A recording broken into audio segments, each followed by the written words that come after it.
আসসালামু আলাইকুম শেখ। আসসালামু রহমতুল্লাহ বারাকাতুহু। জি বলেন। শেখ, আপনার একটা ভিডিওতে দেখছিলাম যে জামাতে নামাজ না পড়লে অজীব তরক হয়। হুম।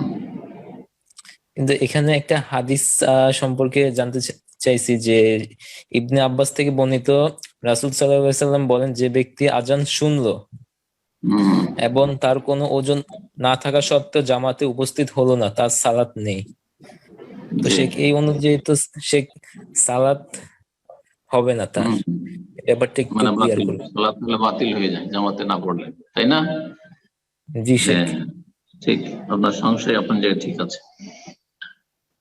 জামাতে সালাত পড়া সম্পর্কে তিনটি মত রয়েছে, তিনটি ফুকাহাদের মত রয়েছে। একটি হচ্ছে যে শর্ত, যেটা আপনি বললেন, আর এই বাহ্যিক এই হাদিসের আলোকে যে সালাতের জন্য কন্ডিশন হচ্ছে পুরুষদের যে জামাতে পড়তে হবে, আর শর্ত মানে এই শর্ত যদি পুরা না করে জামাতে না পড়ে, একা একা ঘরে পড়ে, তো হবেই না, বাতিল, ওর নামাজ হইলেও না, বেনামাজি তাহলে। এটি জাহেরিদের ফতোয়া, বাকি চার মজহাবের কোন মজহাবের এটি ফতোয়া না, আহলে হাদিসদের ফতোয়া না এটি, না আহলে হাদিসদের ফতোয়া এটি, না ইমাম আবু হানিফা, শাফি, মালিক, আহমদ কারো নাই। আশা করি বুঝতে পেরেছেন। তো এটি হলো জাহেরি মজহাব। আর আরেকটি মত হচ্ছে, আর প্রত্যেকে দলিল পেশ করার চেষ্টা করেছে, যারা বলেছে যে শর্ত, তারা এই আপনার কেউ যদি জামাতে আসতে পারে আর তার কোনো ওজর না থাকে, আর সে যদি জামাত ছাড়া সলাৎ পড়ে নেয়, তাহলে ফালা সলাত আল্লাহু, তার সলাৎ নেই। হাদিস জয়ীফ, হাদিস সহিহ নয় এটি, হাদিস এটি জয়ীফ। আর যদি ধরে নেওয়া হয় যে এটা মানে হাসান বা কিছু, তাহলে এর অর্থ হচ্ছে ফালা সলাত আল্লাহু কামেলা, তার পূর্ণ সলাৎ হল, অসম্পূর্ণ সলাৎ। ফালা সলাত আল্লাহু কামেলা, তার সলাৎ হচ্ছে অসম্পূর্ণ। সহি সহি অন্যান্য হাদিসের খেলাফ, সেই জন্য তো পূর্ণ সলাৎ নেই। যেমন অনেক হাদিস রয়েছে, লা ঈমান লিমান লা আমানাত লাহু, যার আমানত নেই, মানে সে যে ব্যক্তি ধোঁকাবাজি করে, খেয়ানত করে, টাকা পয়সা নিয়ে বেমানি করলো, তাকে টাকা জমা রাখলে বলছেন না আমার কাছে নেই, তোমাকে দিয়ে দিচ্ছি, তার ইমানই নেই, তাহলে সে কাফের নাকি?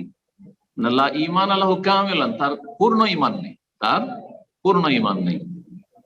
এইরকমই লা ইয়াজনি জানি হিনা ইয়াজনি ওয়া হুয়া মুমিন, জিনাকারী যখন জিনা করে তখন মুমিন থাকে না, তার মানে কাফের হয়ে যায় নাকি? না, কামেল মুমিন থাকে না, ফাসিক মুমিন হয়ে যায়, পাপিষ্ট মুসলিম হয়ে যায়, তখন আর পূর্ণ ইমানদার থাকে না, যতই ভালো লোক হোক না কেন।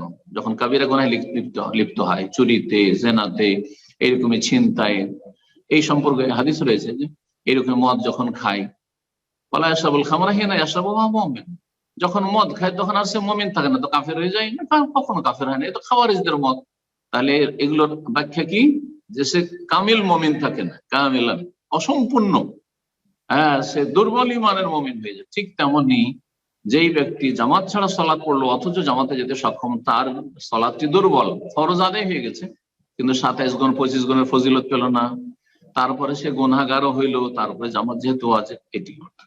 দ্বিতীয় যে মতটি, সেটা হচ্ছে যে জামাতে সলাৎ পড়া ওয়াজিব, ফরজ, কিন্তু শর্ত নাই। অর্থাৎ ওয়াজিব, এই ওয়াজিব ফরজ ত্যাগ করার জন্য, ছেড়ে দেওয়ার জন্য কেউ যদি ঘরে পড়ে নেয় তো গুনাহগার হবে, কিন্তু তার সলাৎ বাতিল হবে না, ফরজটা আদায় হয়ে গেছে, তার ফরজ আদায় হয়ে গেছে। কিন্তু 25 গুণ 27 গুণের জায়গায় 1 গুণ শুধু পেল, 1 গুণ পেল। এই মতটি বেশি শক্তিশালী। তৃতীয় মত হচ্ছে, যেমন ইমাম শাফি বা শাফি মযহাবে, যে সুন্নাত, জামাতে সালাত পড়া হচ্ছে সুন্নাতে মুআক্কাদা, ওয়াজিব নাই। সুতরাং কেউ যদি জামাতে না সালাত পড়ে তো সে গুনাহগার হবে না, সুন্নাত ছাড়লো। হ্যাঁ, কন্টিনিউ ছাড়লে গুনাহগার হবে, কিন্তু এমনি গুনাহগার হবে না। কি হবে? তার নেকি কমলো, তার বলছে শুধু নেকি কমলো। আর তারা দলিল পেশ করেছে ওই যে 27 গুণ যদি জামাতে পড়ে, তাহলে বোঝা গেল যে কেউ যদি জামাতে না পড়ে তাহলে ওই 27 গুণটা পাবে না, কিন্তু তার কোনো গুনাহ হবে না। কিন্তু অনেক হাদিস আপনাদের জানা আছে, অন্ধ কেউ নবী সাল্লাল্লাহু আলাইহি ওয়াসাল্লাম বলেছেন যে তুমি আজান শুনছো কিনা? হ্যাঁ শুনছি, তাহলে ফাজিব, তাহলে সেই ডাকে আজানে সাড়া দাও, আসো। অথচ তাকে নিয়ে আসার কেউ ছিল না। তারপরে রাসূলুল্লাহ সাল্লাল্লাহু আলাইহি ওয়াসাল্লাম যারা জামাতে আসে না তাদের বাড়ি ঘর জ্বালিয়ে দিতে চেয়েছেন, ইচ্ছা করেছেন, কিন্তু জ্বালাননি। তার কারণ যে বাড়িতে মহিলারা আছে, বাড়িতে শিশুরা আছে, তাদের জামাত ফরজ নাই, সালাত ফরজ নাই। শিশুদের, তো কি করে বাড়ি ঘরে জ্বালানো যায়? তাহলে বোঝা যাচ্ছে যে জামাতে সালাত পড়া ওয়াজিব। তো আশা করি জামাতের বিষয়টি সংক্ষেপে পুরোটাই বললাম। আর যে হাদিসটি বলছেন সেই হাদিসটির অর্থ হচ্ছে পূর্ণ, তার সালাত হলো না।